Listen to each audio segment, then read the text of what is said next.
Uzak Şehir yeni bölümde neler olacak? Yine ekran başından ayrılmadan izlediğimiz, reytingleri alt üst eden bir bölümü geride bıraktık. Her sahnesiyle izleyiciyi ekrana kilitleyen Uzak Şehir'de, şimdi gözler merakla beklenen yeni bölümde. Dizi başladığından bu yana pazartesi günleri adeta başka bir anlam kazandı. Her bölümde tempoyu bir kademe daha arttıran yapım artık sezonun son düzlüğüne girmiş durumda. Ve çok net bir şekilde söyleyebiliriz ki kalan az sayıda bölümde taşlar yerinden oynayacak. Çünkü sırlar birer birer açığa çıkacak. Sezon finaline yaklaşırken karakterler arasındaki ilişkiler daha da karmaşık, duygularsa daha yoğun bir hal alıyor. Mine'nin gizlediği hamilelik gerçeği, Cihan ve Alya'nın giderek netleşen duygusal bağı, Nare'nin yaşadığı acılar ve Şahin'in verdiği mücadele derken izleyiciyi büyük sürprizler bekliyor. Özellikle Bora'nın kimliği ve Ecmel'le olan bağlantısı dizinin seyrini değiştirecek cinsten. Herkesi etkileyen bu geçmiş sırrı Albur ailesinde yeni kırılmalara yol açabilir. Videomuza geçmeden önce küçük bir hatırlatma yapmak istiyorum. Eğer Uzak Şehir dizisini siz de benim gibi büyük bir tutkuyla izliyorsanız ve dizimizin asla final olmasını istemiyorsanız videomuzu beğenerek destek olmayı unutmayın. Ayrıca yorumlara dizide sizi en çok rahatsız eden ya da en sevmediğiniz karakteri yazın ki sohbet edelim. Bakalım en çok kim sevilmeyen karakter çıkacak?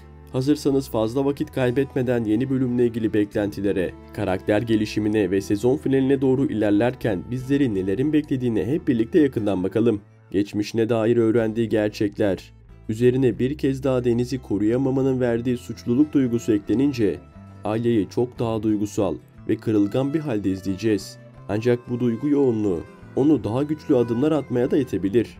Bu noktada Deniz'e karşı duyduğu sorumluluk Alya ve Cihan'ı daha da birbirine yakınlaştıracak. Öte yandan Fikriye'nin perde arkasındaki gizli hamlelerinin birer birer açığa çıkması yeni bölümde tansiyonu iyice yükseltecek. Fikriye'nin yaptıkları hem Alya'yı hem de Cihan'ı derinden sarsacak ve ikisi de bu duruma karşı net ve sert bir tavırla karşılık verecek. Artık gizli kapaklı hiçbir şey kalmasını isteyen Cihan bu noktadan sonra daha açık, daha net ve daha kararlı adımlar atacak. Alya da onun yanında yer alarak duygusal anlamda en büyük destekçisi olacak. Dizinin en çok sevilen yönlerinden biri de kuşkusuz olayların gereksiz yere uzatılmaması. Bir olayın ucu açık kaldığında onu birkaç bölüm içinde bağlayan net bir kurgu izliyoruz. Bu yüzden Bora'nın vefatı ile ilgili sır perdesi de çok uzun sürmeden kalkacak gibi duruyor. İzleyiciye doğrudan sunulan ipuçları önümüzdeki bölümlerde bizleri büyük yüzleşmelere götürecek. Bora'nın hayatını kaybetmesinde kimlerin parmağının olduğu netleştikçe bazı karakterlerin gerçek yüzüyle karşılaşacağız. Bu süreçte en büyük sarsıntıyı yaşayanlardan biri Ecmel olacak. Hiç farkında olmadan kendi çocuğunun vefatına neden olan olaylar zincirinin içinde yer almak, Ecmel için tam anlamıyla bir çöküş anlamına geliyor. Zaten sadakate karşı yıllardır biriken öfke ve hesaplaşma duygusu bu gerçeğin ortaya çıkmasıyla iyice körüklenecek. Ecmel'in bir diğer büyük adımı da Deniz'i kendi ailesinin yanına almak istemesi olacak. Deniz'i kaybettiği Bora'nın bir emaneti olarak gören Ecmel artık hiçbir şeyi şansa bırakmak istemeyecek ve bu uğurda elinden gelen her şeyi yapacak. Tüm bu çalkantılar yaşanırken Cihan ve Alya'nın ilişkisi de çok daha farklı bir boyuta taşınıyor. Geçmişin izlerini silmeye çalışan ve bugün için güçlü adımlar atmak isteyen bu iki karakter duygusal anlamda birbirlerine daha da yakınlaşıyor. Özellikle yeni bölümde göreceğimiz romantik anlar ve içten konuşmalar izleyicinin kalbine dokunacak. Artık birbirlerine tutunmaya karar veren bu çift, yaşanan bu zorluklara rağmen yan yana durma gücünü buluyor. Uzak Şehir artık yalnızca sırların açığa çıktığı, çatışmaların büyüdüğü bir yapım değil. Aynı zamanda güçlü duyguların, kırgınlıkların onarıldığı ve sevginin giderek büyüdüğü bir zemine oturmuş durumda.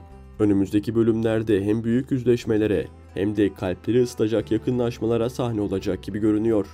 Son bölümde izleyicinin kafasını en çok kurcalayan sorulardan biri de Mine bebeğini kaybedecek mi?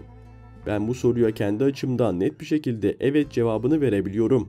Çünkü Mine'nin bu bebeği dünyaya getirmesi hem senaryonun dinamiğini yavaşlatır hem de karakterlerin hikayesi açısından çok yönlü çatışmalara alan bırakmaz. Zaten bebeğin Cihan'dan olmadığını pek çok ipucu bize göstermeye başladı. Ancak Mine gerçekler ortaya çıktıkça kendini köşeye sıkışmış hissedecek. Mine'nin son bölümde sandalyeden düşmesiyle bebeğini kaybettiğini düşünüyorum. Bu kayıptansa başta Ali olmak üzere Cihan'ı da sorumlu tutacak. Mine'nin özellikle Alya'ya karşı içinde tuttuğu kıskançlık yerini artık daha karanlık duygulara bırakmaya başlıyor. Sağlıklı düşünmekten uzaklaşan Mine, bebeğini kaybettikten sonra kendini tamamen intikam duygusuna kaptırabilir.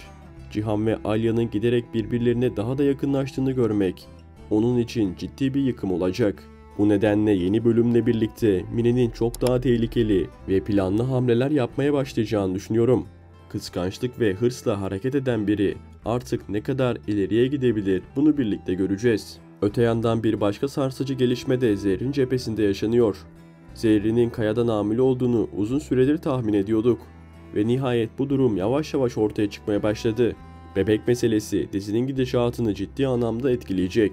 Çünkü bu ilişki sadece iki kişi arasında yaşanmıyor. Arasında büyük bir aile gerilimi, karmaşık ilişkiler ve geçmişten gelen kırgınlıklar var. Zerrin ve Kaya'nın ilişkisi zaten çevreleri tarafından kabul görmeyen bir bağken, bebek ortaya çıktığında büyük bir fırtına kopacak. Aileler bu duruma kesinlikle olumlu yaklaşmayacak. Hatta bazıları bu bebeğin doğmasına bile karşı çıkabilir. Demir tarafına gelirsek, onun Zerrin'e olan takıntısı her geçen bölümde daha da belirginleşiyor. Ama ben yine de Demir'in bir noktada duracağını, yaşadığı duygusal çalkantılara rağmen geri adım atacağını düşünüyorum. Bu da Zerrin'le Kaya'nın önündeki en büyük engelin kalkması anlamına geliyor. Zerrin ve Kaya aşkı toplumun baskısıyla aile içi çatışmalara ve geçmişteki kırgınlıklara ciddi sınavlar verecek. Kısacası yeni bölümde izleyiciyi hem duygu yoğunluğu hem de sert yüzleşmeler bekliyor. Mine'nin psikolojik çöküşü, Alya ve Cihan aşkına büyük zarar verirken, Zerrin ve Kaya'nın geleceği ise birçok açıdan dengeleri değiştirecek. Uzak Şehir her bölümde sadece ilişkileri değil, karakterlerin içsel dönüşümlerini de cesurca önümüze koymaya devam ediyor. Bu nedenle sıradaki gelişmeler dizinin geleceği açısından da belirleyici olacak. Sezonun kalan bölümlerinde Cihan ve Alya arasındaki bağ giderek derinleşmeye devam edecek gibi görünüyor. Başlangıçta temkinli, mesafeli ve kırılgan başlayan bu yakınlaşma, artık duyguların daha açık bir şekilde ifade edildiği bir evreye doğru ilerliyor. Her geçen bölümde birlikte geçirdikleri anlar artıyor. Göz göze geldiklerinde kurulan bağ daha da belirginleşiyor. Ben açıkçası sezon finaliyle birlikte artık bir dönüm noktası yaşanacağını ve iki tarafın da duygularını açıkça ifade edeceğini düşünüyorum. Yani beklenen itiraflar sezonun final bölümünde yaşanacak. Ancak bu noktaya gelene kadar zaten Cihan ve Ali arasında duygusal anlamda çok şey yaşanmış olacak. Cihan'ın aile içindeki karmaşalarda Alya'dan aldığı güç, bu ilişkinin sadece romantizmden ibaret olmadığını gösteriyor. Onlar artık birbirinin hem dostu hem de dayanığı haline geldi.